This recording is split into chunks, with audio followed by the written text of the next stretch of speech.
Welcome to Patina Bicycle Rescue, where history rides again.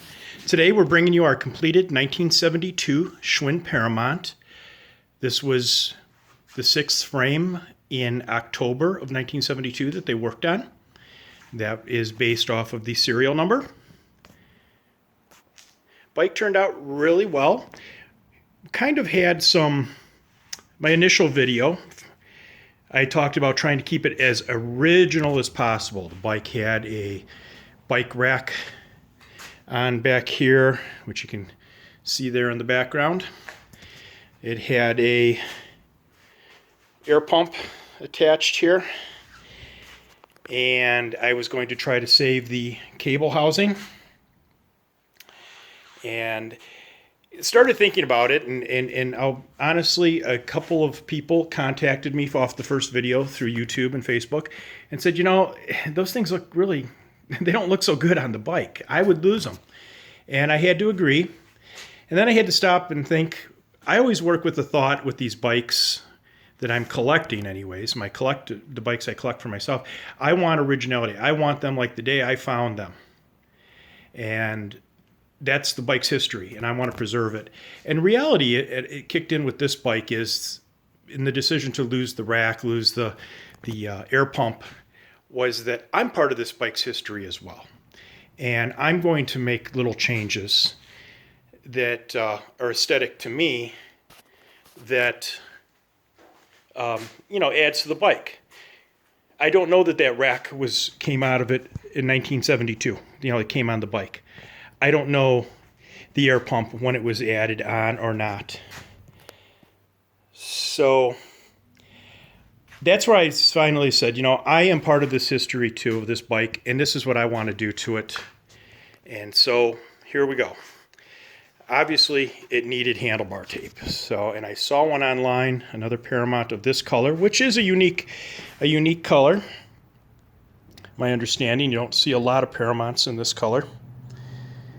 But I thought, hey, this handlebar tape, the yellow, would look really sharp on it. So that's what we did. We put on, of course, new cables, and I changed out the cable housing. The original could have been salvaged. It would not have looked its best. And I said, okay, I'm going to tweak this a little bit for aesthetics. And I put on new cable housing. The bike was completely dismantled. It has new tires, new tubes, new chain.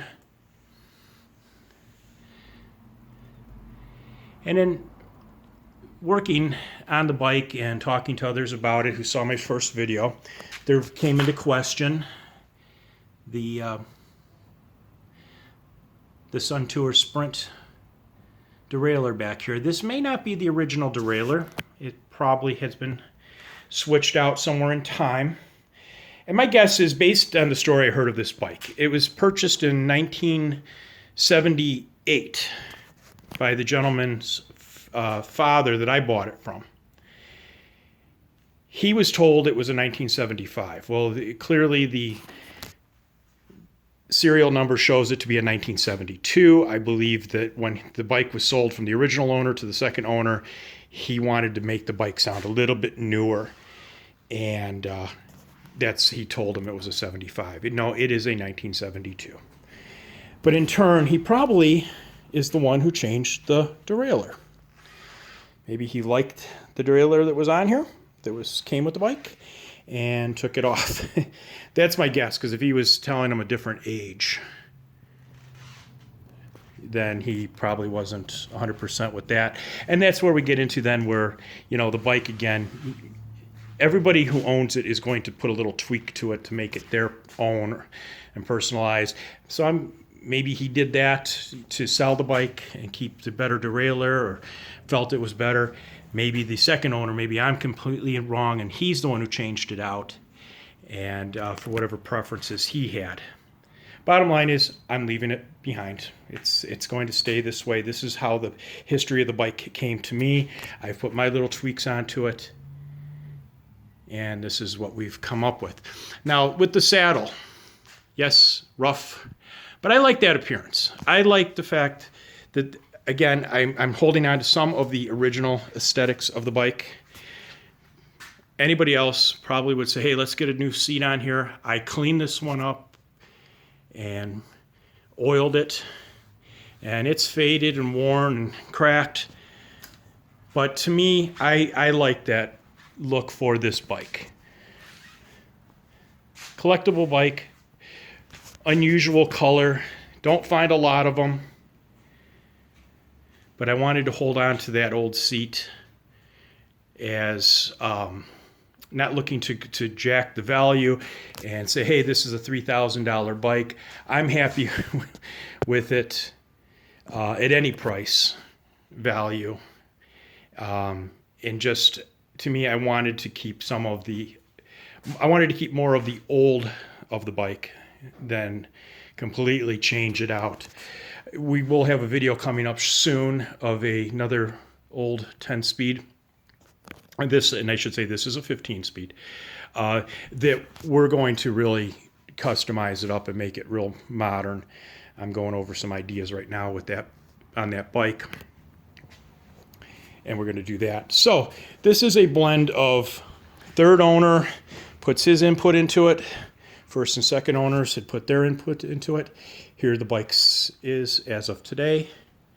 And this is what it is. So that's our 1972 Schwinn Paramount